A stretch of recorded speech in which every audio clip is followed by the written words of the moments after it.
Hi friends, मैं चंदन राज। आज हम बात करने वाले हैं सुचर्स के बारे में कि जैसे कि ऑपरेशन सर्जरी वगैरह सब होते हैं तो उसमें देखते हैं सुचरिंग किया जाता है, जिसमें कुछ में क्या होता है कि 8 डेज के बाद में आपको सुचर कट करवाने पड़ते हैं, जिसको लोग बोलते हैं टाका देना, कि जा रहे हैं टाका कटवाने के लिए। कुछ ऐसे होते हैं जिसको कट करवाने की जरूरत नहीं होते। तो चलिए उन सभी चीज के बारे में बात करेंगे कि सुचर होता क्या है। जैसे कि इस डायग्राम में आपको मैं दिखा रहा हूं, जैसे यहाँ पे क्या है, सुचरिंग किया जा रहा है और यहाँ पे क्या है, डिफरेंट प्रकार के कोई देखते होंगे तो ब्लू कलर में होते होंगे, कोई येलो कलर, कोई ब्राउन कलर, कोई ग्रे, डिफरेंट कलर के होते हैं, यानी डिफरेंट टाइप्स के होते हैं। उन सभी चीज के बारे में आज हम बात करने वाले हैं। तो प्लीज हमारे चैनल पे लास्ट तक बने रहे और इस वीडियो को ज्यादा से ज्यादा शेयर करें, सब्सक्राइब करना हमारे चैनल को ना भूलें। तो चलिए स्टार्ट करते हैं। यहाँ पर बात करते हैं सुचर्स के बारे में कि सुचर कहते किसको। यहाँ पर बोला गया कि suture is used to hold body tissues together after the injury or surgery। जैसे किसी को सर्जरी हुआ या फिर इंजर्ड, चोट लगने के बाद कट गया, तो उस टाइम में क्या किया जाता है, बॉडी टिश्यूज पार्ट होते हैं उसको बाइंड करके टुगेदर एक साथ में जोड़कर रखा जाता है। उस चीज को क्या बोलते हैं, सुचर बोलते हैं, या एक प्रकार क्या होता है, थ्रेड होते हैं, जिसके बारे में हम आगे में बात करेंगे। बात करते हैं suture materials is an artificial fibre used to keep wool together until they hold sufficiently weight by themselves by the natural fiber collagen synthesized and woven into the stronger scar। बोला गया कि ये क्या एक प्रकार का फाइबर होता है, यानी थ्रेड होता है, जिसके द्वारा जो बॉडी टिश्यूज होते हैं उनको जहां पे कट गया है या फिर इंजर्ड हो चुके हैं उसको टाई अप बाइंड करने में हेल्प करते हैं। जैसे अगर माने ये मेरा फिंगर है, बीच से कट गया और ऐसे हो गया, तो क्या करते हैं, ये दोनों चीज को टाई अप बाइंड करने के लिए वो फाइबर के तरफ जाते इस तरह से बाइंड करके होल्ड रख देते हैं कुछ दिन के लिए। फिर ये क्या होता है, रिकवर हील कर लेता है। तो इस चीज को जिसके द्वारा जब हम बाइंड करते हैं, रखते हैं, उस चीज को हम क्या बोलते हैं, सुचर्स के नाम से जानते हैं। तो चलिए अब हम बात करते हैं क्लासिफिकेशन ऑफ सुचर्स के बारे में। सबसे पहले बात करते हैं वैसा सुचर जिसको कट करवाने के लिए, यानी जैसे हम लोग बोलते हैं कि 7 दिन के बाद में क्या होता है, टाका कटवाना पड़ता है। और एक क्या होता है कि बॉडी के अंदर में ही होते हैं, जैसे एब्डोमेन का सर्जरी वगैरह होते हैं, तो जो अंदर का जो लेयर होता है उसको टाई अप करने के लिए, उसको होल्ड रखने जो सुचर करते हैं उसको बाहर नहीं निकाला जाता है। जैसे ये मानिए ये आपका स्किन है, तो स्किन के ऊपर में अगर हम सुचरिंग करते हैं तो इसको तो हम इजीली क्या करते हैं, कट कर देते हैं। लेकिन मानो ये एब्डोमेन में है और इसके अंदर का लेयर को क्या किया गया है, ये इस तरह से सुचर किया गया है, उसके ऊपर में अलग अलग डिफरेंट लेयर्स होते हैं। तो क्या अंदर का जो लेयर है उसको कट आउट किया जाएगा सुचर निकालने के लिए? तो ये नहीं होता है, क्योंकि अगर सुचर को आप रिमूव करेगा तो ऊपर फिर से कट लगाना पड़ेगा, फिर अंदर लगाना पड़ेगा, तो बात बराबर हो गया। आप सर्जरी किए हो चाहे नहीं किए हो, बात सेम हो जाएगा। तो क्या आपको फिर से क्या करना पड़ेगा, पूरे ऊपर होल बॉडी को ओपन करना पड़ जाएगा। तो एब्जॉर्बेबल के आधार पे, जैसे उसके कैरेक्टरिस्टिक के आधार पे 2 प्रकार के सुचर्स होते हैं। सबसे पहला एब्जॉर्बेबल सुचर्स एंड दूसरा होता है नॉन एब्जॉर्बेबल सुचर्स। एब्जॉर्बेबल जो हमारे बॉडी के अंदर खुद से एब्जॉर्ब हो जाता है उसको क्या बोलते हैं, एब्जॉर्बेबल सुचर्स बोलते हैं। इस सुचर्स के लिए कोई भी डॉक्टर रेसिप्ट की जरूरत नहीं होती है कि जाके वहां पर रिमूव आउट करवाना पड़े। सेकंड बात करते हैं नॉन एब्जॉर्बेबल के बारे में, कि वैसा सुचर जो क्या कहते हैं बाद में आपको रिमूव आउट करवाना पड़ेगा बाय द डॉक्टर के हेल्प के थ्रू, जिसे हम लोग बोलते हैं टाका कटवाना। सेकंड बात करते हैं एब्जॉर्बेबल में डिफरेंट 2 टाइप्स के होते हैं। सबसे पहला नेचुरल एंड सेकंड बात करें, पहला नेचुरल और दूसरा क्या होता है, सिंथेटिक। नेचुरल के अंदर आता है catgut, collagen, cargile membrane, kangaroo tendon and fascia lata. ये डिफरेंट टाइप्स के होते हैं। उसी तरह से बात करते हैं सिंथेटिक में, तो क्या होता है, पॉलीग्लाइकोलिक एसिड जिसको विग्रिल और सर्गिरिल के नाम से जानते हैं। 4-5 जो मैंने बताया ये सभी क्या है, सिंथेटिक है। नेचुरल कहने का मतलब जो नेचर के द्वारा, जैसे एनिमल्स के गट से, उसके इंटेस्टाइन के लेयर से, उन सभी से बनाया जाता है, उसको क्या बोलते हैं हम लोग, नेचुरल बोलते हैं। जबकि सिंथेटिक किसको बोलते हैं, कि जब हम उसमें केमिकल्स ये सभी जब मिक्स करके जब हम बनाते हैं, दैट इज योर सिंथेटिक। उसी तरह से आपका नॉन एब्जॉर्बेबल में भी डिफरेंट आते हैं, जैसे नेचुरल और सिंथेटिक। नेचुरल में आपका सिल्क आते हैं, लाइनेन आते हैं, कॉटन आते हैं। बात करते हैं सिंथेटिक में नाइलेन और पॉलीप्रोपिलीन सेकंड बेरेडेड क्वेस्टर, बात करते हैं पॉलीबोस्ट्रेट जिसको नॉकफिल के नाम से भी जानते हैं। तो ये डिफरेंट प्रकार के सूचर्स हैं जिसके क्लासिफिकेशन के बारे में मैंने बात किया। यहां जो सूचर्स का जो लेंथ होते हैं वो कितना होता है 15 इंच के होते हैं। कितने होते हैं? सूचर्स का जो लेंथ होता है वो 15 इंच का होता है। बात करते हैं कैरेक्टरिस्टिक ऑफ द सूचर्स के बारे में कि क्या क्या सूचर्स का कैरेक्टरिस्टिक होगा जिसके बारे में हम जानेंगे। तो सबसे पहला बात करते हैं कैरेक्टरिस्टिक के बारे में कि है गुड हैंडलिंग कैरेक्टरिस्टिक, उसको पकड़ने में इजी हो। बात करते हैं have adequate tensile strength. Tensile strength कहने का मतलब कि जैसे बॉडी टिश्यूज पार्ट को अगर हम बाइंड कर रहे हैं सूचर्स के द्वारा तो वो सूचर्स टूटे नहीं, यानी उस सूचर्स में क्या हो स्ट्रेंथ हो उस टिश्यूज पार्ट को पकड़ने होल्ड करने के लिए। जैसे कि मैंने आपको बताया भी कि सूचर्स क्या है, सूचर्स या एक मटेरियल्स है जिसके द्वारा जो बॉडी टिश्यूज पार्ट इंजर्ड हो या फिर कट पार्ट्स है उसको बाइंड अप होल्ड करने के लिए हम लोग जो यूज करते हैं उसे हम क्या बोलते हैं? सूचर्स बोलते हैं। तो सेकंड फर्स्ट कैरेक्टरिस्टिक क्या होगा? सबसे पहला हैंडलिंग अच्छा होना चाहिए। सेकंड एडिक्वेट टेंसाइल स्ट्रेंथ, यानी उसको में क्या हो ज्यादा कमजोर वीक नहीं होना चाहिए, उसमें स्ट्रेंथ होना चाहिए ताकि इजिली से हम क्या कर सके? बाइंड कर सके। जैसे अपर स्किन को टाइप कर रहे हैं तो उसको होल्ड करने के लिए उतना स्ट्रेंथ की जरूरत नहीं पड़ते हैं, लेकिन जैसे एब्डोमेन रीजन हो गया इन सभी में जब सूचर्स पड़ते हैं तो उसमें क्या होता है? स्ट्रेंथ की ज्यादा जरूरत पड़ते हैं।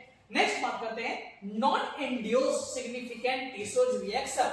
जब भी सूचरिंग वगैरह कर रहे हो तो उसके कारण से कोई भी रिएक्शन वगैरह ना हो, क्योंकि अगर रिएक्शन वगैरह होंगे तो क्या होगा? अदर कॉज हो जाएंगे, अदर डिजीज वगैरह कंडीशन हो जाएगा जिससे पेशेंट को ट्रीट होने से ज्यादा क्या हो गए? अलग अलग प्रॉब्लम होने लगेंगे। तो इसलिए क्या होना चाहिए? रिएक्शन नहीं होना चाहिए। सेकंड बात करते हैं not cut through the tissue. जब आप बाइंड अप वगैरह कर रहे हैं तो टिश्यूज के प्रेशर एसिड के कारण से वो जो सूचर्स है वो खुद से टूट न जाए, तो ये भी आपको देखना है। And fifth number is the allow secure not. जो उसका जो नॉट्स होता है जैसे ऐसे सूचर्स होते हैं तो इसका जो नॉट्स है ये क्या होना चाहिए? मजबूत प्लेन होना चाहिए। ऐसा नहीं कि जब सूचरिंग कर रहे हैं तो उसको देते ही क्या हुआ कि उससे ज्यादा और बॉडी टिश्यूज वगैरह अस्कार और कट हो गए, तो वैसा नहीं होना चाहिए। इसलिए बोला गया अलाउ सिक्योर नॉट, उसको होल्ड करने के लिए पकड़ने के लिए एक स्पेशल रहना चाहिए। अब हम बात करते हैं इसके डिफरेंट टाइप्स के बारे में। एक बार मैं फिर से बता रहा हूं टाइप्स ऑफ सूचर के बारे में। उसके कैरेक्टरिस्टिक के आधार पे इसको दो पार्ट में डिवाइड किया गया। वैसा सूचर जो हमारे बॉडी में खुद से एब्जॉर्ब हो जाते हैं उसको एब्जॉर्बेबल सूचर्स बोलते हैं, और वैसे सूचर जिसको कुछ दिन के बाद में क्या करना पड़ता हो? डॉक्टर के हेल्प के द्वारा रिमूव आउट करवाना पड़ता है, उसको क्या बोलते हैं? नॉन एब्जॉर्बेबल सूचर्स बोलते हैं।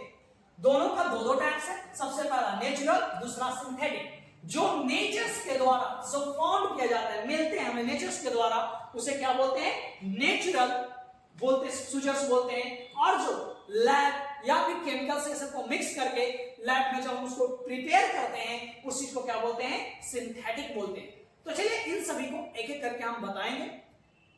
तो क्लासिफिकेशन में सबसे पहला बात करते हैं एब्जॉर्बेबल सूचर्स के बारे में। एब्जॉर्बेबल सूचर्स किसे बोलते हैं? मैंने जस्ट बताया था कि वैसा सूचर्स जो हमारे बॉडी में क्या होता है? खुद से वह एब्जॉर्ब हो जाए, टूट जाए, डाइजेस्ट हो जाए, तो उसको हम क्या बोलते हैं? एब्जॉर्बेबल सूचर्स बोलते हैं। और जस्ट इसके अपोजिट में मैंने बताया था नॉन एब्जॉर्बेबल, कि वैसा सूचर जो आपके बॉडी में अपने आप एलिमिनेट ना हो, अपने आप खत्म ना हो, उसके लिए क्या करना पड़े? कट करवाना पड़े, तो उसको हम क्या बोलते हैं? नॉन एब्जॉर्बेबल सूचर्स बोलते हैं। जो आपका एब्जॉर्बेबल सूचर्स है ये आपके बॉडी टिश्यूज के इनर में भी दे सकते हैं, सूचरिंग कर सकते हैं, या फिर अपर लेयर में भी इसको हम सूचर कर सकते हैं। लेकिन जो नॉन एब्जॉर्बेबल सूचर्स होते हैं उसको सिर्फ आउटर रीजन में ही सूचरिंग करने के लिए यूज करते हैं, क्योंकि अगर आप उससे इनर लेयर में कर देंगे तो क्या होगा? उसको बाद में रिमूव करना पड़ेगा, यानी फिर से आप लेयर वाइज कट करके उसको फिर से इक्वल कर देंगे तो बात क्या हो जाएगा? बराबर हो जाएंगे। तो इसलिए सबसे पहला बोला गया एब्जॉर्बेबल सूचर्स के बारे में कि absorbable sutures are the placed into into the subcutaneous tissues to eliminate dead space and in the dermis to minimize tension during the healing। बोला गया कि जो एब्जॉर्बेबल सूचर्स है वो सबक्यूटेनियस लेयर में दिया जाता है और ये क्या होता है, अपने आप खुद से एब्जॉर्ब हो जाता है। इसको क्या बोलते हैं, एब्जॉर्बेबल सूचर्स बोलते हैं। Example catgut. बात करते हैं पॉलीडाइजोमेन और विट्रीन, ये डिफरेंट सूचर्स हैं जो कि हमारे बॉडी के अंदर में क्या हो जाते हैं, एब्जॉर्ब हो जाते हैं। नेक्स्ट बात करते हैं इसके क्वालिटी को कि absorbable sutures does not require your doctor to remove them. This is because enzyme found in the tissues of the body naturally digest them. मैंने जस्ट भी बताया था कि ये जो एब्जॉर्बेबल सूचर्स है इसको अपने बॉडी में अपने आप क्या हो जाते हैं, खत्म हो जाते हैं। इसके लिए हमें डॉक्टर की जरूरत नहीं होती। जैसे हम लोग बचपन में भी या फिर नॉर्मली आप गांव में समय जानते होंगे कि जैसे किसी को सूजन पड़ते हैं तो हमें बोलते हैं कि टाका लगा है, टाका लगा है। उसको 7 दिन के बाद में क्या होगा, रिमूव आउट, कट करके उसको हटाना पड़ेगा। हम लोग काउंट करते थे कि 4 टाका पड़ा है, 8 टाका पड़ा है, इस तरह से काउंटिंग करते थे। लेकिन यहाँ पे एब्जॉर्बेबल में क्या होता है कि सूजर्स को आपको बाद में यानी टाका को कट करके बाद में हटाने की जरूरत नहीं पड़ेंगे, क्योंकि ये आपके बॉडी में अपने आप क्या हो जाते हैं, डाइजेस्ट हो जाते हैं। क्योंकि हमारे बॉडी में डिफरेंट एंजाइम्स पाए जाते हैं जो क्या करते हैं, उसे डाइजेस्ट कर लेते हैं। तो सेकंड हम बात करते हैं नॉन एब्जॉर्बेबल सूचर्स के बारे में। बोला गया non absorbable sutures will need to be removed by the doctor at later date or in some case left in the permanently। बोला गया कि ये सूचर्स क्या होते हैं, आपको बाद में जाकर डॉक्टर के द्वारा रिमूव आउट करवाना पड़ेगा या फिर कुछ ऐसे सिचुएशन आते हैं उसमें आपको परमानेंटली उसको क्या कहता है, बाइंड से ही छोड़ दिया जाता है। जैसे आप ट्यूबेक्टोमी वगैरह ये सब होते हैं तो उसमें 2 होते हैं, एक कट करके परमानेंटली हटा देना और दूसरा क्या होता है, बाइंड अप कर देता है, टाई किया जाता है। तो वैसे कंडीशन में क्या होता है, जब तक आपको जरूरत है कि हमें कोई भी फैमिली प्लानिंग की भी जरूरत नहीं है तो उसको वैसे ही बाइंड अप छोड़ दिया जाता है। तो वहां पर जो यूज किए जाते हैं तो नॉन एब्जॉर्बेबल में यूज किया ताकि उसको बाद में जब उसको नीड होगा तो उसको कट करके हटाया जा सकता है। एग्जांपल में नायलॉन हो गया, पॉलिस्टर हो गए, सिल्क हो गए। This type of sutures mostly use outside of the body. इसका जो यूज किया जाता है हमारे बॉडी पे, शरीर के बाहरी पार्ट्स में किए जाते हैं। क्यों, इसके रीजन के बारे में सबसे पहले जानते हैं। अगर मानो मेरे बॉडी का सबसे अपर सरफेस पे पड़े तो क्या होगा, इजीली हम लोग क्या करते हैं, सीजर के द्वारा इसको टाका को हम कट करके हटा देते हैं, जिसको हम हिंदी में टाका बोलते हैं। लेकिन अगर मानो किसी के एब्डोमेन रीजन में, जैसे किसको सिजेरियन सेक्शन वगैरह होता है तो क्या होता है, डिफरेंट लेयर्स होते हैं एब्डोमेन का, हम लोग भी जानते हैं। तो क्या होता है, डिफरेंट लेयर्स में अलग अलग सुचरिंग किया जाता है। अगर मानो सबसे अंदर लेयर जो पेरिपेनियम लेयर है उसमें अगर सुचरिंग किया गया होगा, उसके बाद ऊपर जो है डर्मिस लेयर, ये सब में डिफरेंट सुचर्स है। तो अब अंदर वाला को निकालने के लिए क्या करना पड़ेगा, सबसे अपर जो पहले डर्मिस है उसको हटाया जाएगा, फिर उसके अंदर का लेयर, फिर लास्ट। तो क्या हो जाएगा, फिर से आपको इसको कट करना पड़ेगा। तो ये क्या हो जाएगा, और ज्यादा डेंजरस हो जाएंगे। तो इसलिए हम लोग आउटर रीजन में ही लगाते हैं। तो यहां तक में समझने में कोई भी दिक्कत नहीं हुआ होगा। जो मैंने क्लासिफिकेशन बताया था आपको, नेचुरल और दूसरा सिंथेटिक, सबसे इजी है। नेचुरल यानी जो नेचर के द्वारा जो मिल रहा है, जैसे कैटगट सबसे बेस्ट एग्जांपल जो कि सिप से लिया जाता है, वो क्या है, नेचर के द्वारा होते हैं, तो उसको क्या बोलते हैं, नेचुरल बोलते हैं। जैसे एग्जांपल सिल्क, लाइनेन, कैटगट, ये सभी क्या है, नेचुरल सूचर्स है। क्वेश्चन आते हैं, which of the following is the natural sutures, आपको मिक्स कर देंगे, आपको ये दे देंगे पॉलीप्रोपाइलीन, विट्रिल, सिल्क, लिनिन, इसमें से चूज करना है। तो जैसे ए में मान लीजिए आपका दे दिया सिल्क, बी में मान लीजिए आपका दे दिया विट्रिल, सी में मान लीजिए दे दिया both A and B, D में दे दिया नन ऑफ दिस। तो कौन सा हो जाएगा आपको, मैंने भी पूछा which of the following is the natural feature, कौन है जो नेचुरल फीचर है। तो आपको मैंने शुरू में ही बताया क्या है, सिल्क है। तो आपको कौन सा मानेंगे, सिल्क में मानेंगे। वो भी सेकंड क्वेश्चन पूछता है which is the not a natural feature, कौन है जो नेचुरल फीचर नहीं है। तो इससे डिफरेंट एग्जांपल से भी क्वेश्चन देते हैं, तो प्लीज आप उन सभी को भी देख लेंगे ताकि कोई भी दिक्कत एग्जाम में ना हो। बात करते हैं सिंथेटिक के बारे में, जो कि लैब में प्रिपेयर किया जाता हो डिफरेंट केमिकल्स वगैरह को मिलाकर, that is known as synthetic sutures. Example में आपका पॉलीप्रोपाइलीन, विट्रिल, इसको पॉलीप्रोपाइलीन को प्रोलिन के नाम से भी जाना जाता है। क्लासिफिकेशन, ये बहुत ही ज्यादा इंपॉर्टेंट है और इजी भी है। बात करते हैं थर्ड क्लासिफिकेशन को, दो टाइप्स में बांटा गया। ये इसके कैरेक्टरिस्टिक के आधार पे इसको बांटा गया। सूचर्स क्या है? एक प्रकार का फाइबर थ्रेड है, यानी जैसे अगर सिंपल से एग्जांपल दे कि अगर सिंगल लाइनिंग से जो थ्रेड बने हुए, सूचर्स बने हुए हैं, तो उसको क्या बोलेंगे? मोनोफिलामेंट सूचर बोलेंगे। जैसे ये सिंपल है तो इसको क्या बोलेंगे? मोनोफिलामेंट सूचर्स बोलेंगे। जैसे नायलॉन हो गया, पॉलीप्रोपिलीन हो गया, ये क्या है? मोनोफिलामेंट सूचर्स है। सेकंड बात करते हैं मल्टी फिलामेंट सूचर्स। जैसे आप लोग थ्रेड वगैरह देखे होंगे तो उसको ऐसे ऐसे डिफरेंट इस तरह से अलग अलग डिफरेंट बहुत सारे लेयर होते हैं। तो अगर डिफरेंट अलग अलग एक से ज्यादा थ्रेड से मिलकर अगर बना हुआ है तो that is known as multi filament. Mono यानी सिंगल, मोनो कहने का मतलब क्या हो गया? सिंगल, और मल्टी कहने का मतलब एक से ज्यादा। अगर एक से ज्यादा से फिलामेंट है तो इसको क्या बोलेंगे? मल्टी फिलामेंट सूचर, और अगर सिंगल है तो इसको क्या बोलेंगे? मोनोफिलामेंट सूचर के नाम से जानते हैं। मल्टी फिलामेंट सूचर्स में सिल्क आते हैं, नायलॉन आते हैं, तो ये आपके थर्ड क्लासिफिकेशन। हम सबसे पहला जो सूचर हम बात करने वाले हैं कैटगट के बारे में। जैसे आप सभी जब देखे होंगे तो डिफरेंट टाइप के सूचर्स होते हैं, उसका अलग अलग कलर होते हैं, कुछ येलो होते हैं, कुछ ग्रीन होते हैं एंड डिफरेंट ब्राउन अलग अलग होते हैं, उन सभी का अलग नाम है। और जो कलर है सबका डिफरेंट होते हैं। जैसे आपने आईवी कैनुला पढ़े होंगे, सभी अलग अलग डिफरेंट नंबर का अलग अलग कैनुला होते हैं। तो कलर इसलिए किया जाता है ताकि कोई पर्सन को सूचर उठाए तो उसको नंबरिंग देखे नहीं, डायरेक्ट कलर से ही तुरंत इमरजेंसी केसेस में उसको दे दिया जाए। तो इसलिए आपको कलर कोड से भी मैं लास्ट में आपको बताऊंगा, ट्रिक भी दूंगा ताकि इजिली याद हो जाए। और अगर आप कैनुला वीडियो को आप नहीं देखे आईवी कैनुला यानी हॉस्पिटल रिलेटेड वीडियो, तो प्लीज हमारे यूट्यूब चैनल पे जाए, प्लेलिस्ट में जाए और विजिट करके जरूर देखें। उसमें आपको इमरजेंसी ड्रग्स, एंटीबायोटिक्स और कैनुला और बहुत सारे डिफरेंट प्रोसीजर है, उन सभी चीज के बारे में बताया गया। तो यहां पर बात करते हैं कैटगट के बारे में कि this sutures are the derived from the naturally occurring purified connective tissues of the small intestine of sheep और कैटल। मैंने बताया था कि जो कैटगट है ये क्या है? वो नेचुरली है, या एनिमल्स के जो स्मॉल इंटेस्टाइन है उसके से क्या कहते हैं? उसके स्मॉल इंटेस्टाइन के जो सब म्यूकोसा लेयर होते हैं उससे यह बनाया जाता है। बात करते हैं catgut is absorb by the proteolytic enzymes degeneration. बात करते हैं जो कैसे अब्सॉर्ब होता है। जैसे मैंने शुरू में बताया था कि एक एब्सॉर्बेबल होते हैं और एक नॉन एब्सॉर्बेबल होते हैं। मैंने वहां पर बताया कि एब्सॉर्बेबल सूचर्स होते हैं वो हमारे बॉडी में कुछ एंजाइम्स पाए जाते हैं, वो क्या करते हैं? उसको खत्म कर जाते हैं, डाइजेस्ट कर लेते हैं। तो कौन सा होता है? तो क्या होता है? ये प्रोटीयोलाइटिक एंजाइम होते हैं। क्वेश्चन पूछा जाता है कि which enzymes is digest the natural sutures. तो जैसे कैटगट एग्जांपल में दिया हुआ एंड डिफरेंट प्रोटीयोलाइटिक एंजाइम दे दिया, HCl दे दिए, डिफरेंट दे देते हैं, तो वैसे सिचुएशन में क्या मानेंगे हम लोग? ऑप्शन जो 1 रहेगा प्रोटीयोलाइटिक एंजाइम, इसको हम लोग क्लिक करेंगे।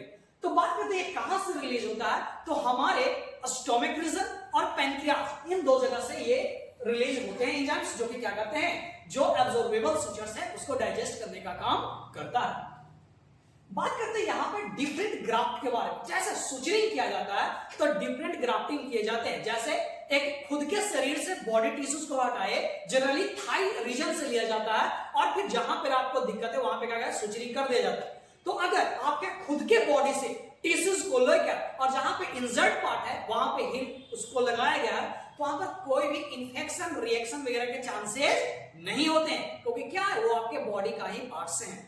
लेकिन उसको हम क्या बोलते हैं? ह्यूमन टू सेल्फ, यानी आदमी अपने खुद से, उसको हम लोग ऑटोग्राफ्ट के नाम से जानते हैं। सेकंड बात करते हैं ह्यूमन टू ह्यूमन, एक पर्सन से दूसरे पर्सन में। जैसे उसके स्किन को ले लिए और अदर पर्सन है उसके स्किन में कर रहे हैं, तो उसको हम लोग क्या बोलते हैं? एलोग्राफ्ट बोलते हैं। क्या बोलते हैं? Allograft. Third number animal to humans, animal से ह्यूमंस में। जैसे मैंने बताया कैटगट के बारे में, या शीप और गोट के जो स्मॉल इंटेस्टाइन का जो सबम्यूकोसा लेयर है उससे बनाया जाता है, तो उसको हम लोग क्या बोलते हैं? हेट्रोग्राफ्टिंग बोलते हैं, या फिर यूरोग्राफ्टिंग के नाम से जानते हैं। Last one is the twins. जैसे कोई ऐसा चाइल्ड हो जो ट्विंस हो, तो अगर वो भी लेगा तो क्या अदर के बॉडी से ले रहे हैं ना बाबू, तो जब अदर के बॉडी से लेंगे तो ऑलवेज रिएक्शन करेगा। बहुत इंपॉर्टेंट है, फिर से ध्यान दे दीजिएगा। अगर ह्यूमंस सेल्फ अपने अदर बॉडी ऑर्गन के पार्ट से अगर लेकर हील अप करवा रहे हैं, सुचरिंग करवा रहे हैं, उसको हम लोग ऑटोग्राफ्टिंग बोलते हैं। लेकिन ह्यूमन टू ह्यूमन, एक ह्यूमन से दूसरे ह्यूमन में लेंगे, उसको एलोग्राफ्ट बोलेंगे। और एनिमल से ह्यूमन में लेंगे, इसको हेट्रोग्राफ्टिंग या फिर येनोग्राफ्टिंग के नाम से जानते हैं। और एक को क्या बोलते हैं, ट्विंस। वैसे जो ट्विंस जन्म लिए हैं, तो अगर वैसे खोले तो उसको क्या बोलते हैं, साइनोग्राफ्टिंग के नाम से जानते हैं। अब जैसे मैंने अभी बात किया कैटगट के बारे में, अब इसके क्लासिफिकेशन के बारे में बात करते हैं। तो एक होता है प्लेन कैटगट और दूसरा क्या होता है आपको, क्रोमिक कैटगट। अब बात करते हैं प्लेन और क्रोमिक कैटगट में, दोनों में डिफरेंस क्या है। तो सबसे पहले जानते हैं प्लेन कैटगट के बारे में। यह येलो कलर का होता है। कौन से कलर का होते हैं, येलो कलर का होते हैं, याद रखिएगा। बात करते हैं this suture has the maximum strength duration is 3 to 4 days and absorb in 5 to 10 days। बोला गया जो प्लेन कैटगट है, इसका स्ट्रेंथ हाईली कितना रहता है, 3 से 4 दिन तक इसके 100% होते हैं। जैसे कोई पर्सन को खाना खिलाओ, उसके बाद उससे काम करवाओ, तो क्या बोलता है, अभी मेरे पास पूरा एनर्जी है, चलो काम करें। यानी उस टाइम में क्या है, 100% उसको एनर्जी है, लेकिन उसको काम करवाओ, थोड़ा रेस्ट करने के बाद अब उसको खाना वगैरह ना दो, तब उसके बाद में काम करवाओगे तो क्या बोलेगा, मेरे पास में उतना एनर्जी नहीं है, हम कम टाइम तक ही क्या करेंगे, काम करेंगे। तो वैसे ही ये कैटगट का है कि इसका इससे जब आप सूचन करेंगे तो 3 से 4 दिन तक इसमें 100% पावर रहता है। कितना रहता है, 100%। लेकिन 4 डे के बाद से यह कमने लगता है, जैसे 90% हो गया, 6th डे में आपका 50% हो गया, 7 डे में जाकर 40% हो गया, एंड जाकर 10 डेज में जाकर 0%। यानी जो सूचर्स है वो अपने आप क्या हो जाएगा, खत्म हो जाएगा। तो ये क्या होगा, प्लेन कैटगट। क्या होते हैं, प्लेन कैटगट। इसका कलर कौन सा है, येलो कलर। अब बात करते हैं नेक्स्ट नंबर क्रोमिक कैटगट के बारे में। यह ब्राउन कलर का होता है। कौन से कलर का होते हैं, ब्राउन कलर का होता है, हमेशा याद रखिएगा। प्लेन आपका येलो कलर के होते हैं और क्रोमिक है ये आपके ब्राउन कलर के होते हैं। This suture is treated with the chromic salt। ये क्या बाबू, इसको क्रोमिक साल्ट से ट्रीट किया जाता है, यानी उसके साथ में वॉश करवाया जाता है, जिसके कारण से ये जो क्रोमी है, इसी के कारण से क्या होता है, ब्राउन कलर में चेंजिंग हो जाते हैं। बात करते हैं chromic salt slow the absorption and decrease the body reaction. ये काम क्या करता है बाबू, जो क्रोमिक साल्ट है ये इसके एब्जॉर्प्शन को डिक्रीज कर देता है और इसके जो रिएक्शन है उसको भी क्या कर देता है, डिक्रीज कर देता है। यानी जब आपके बॉडी में एब्जॉर्ब लेट से होगा तो क्या होगा, वो जो सूचर्स है वो लंबे टाइम तक चलेगा और रिएक्शन नहीं करेगा, यानी आपके बॉडी में खत्म भी नहीं होगा, यानी ये लंबे टाइम तक चलता है। ये जो क्रोमिक जो आप देखे कैटगट क्या है, लंबे टाइम के लिए यूज करते हैं, और जो ये प्लेन कैटगट है ये शॉर्ट ड्यूरेशन के लिए हम लोग इसका यूज करते हैं। ये क्रोमिक क्यों बोला गया, क्योंकि यह क्रोमिक साल्ट के साथ में इसको मिक्स किया जाता है, इसलिए इसको क्या बोलते हैं, क्रोमिक कैटगट के नाम से जानते हैं।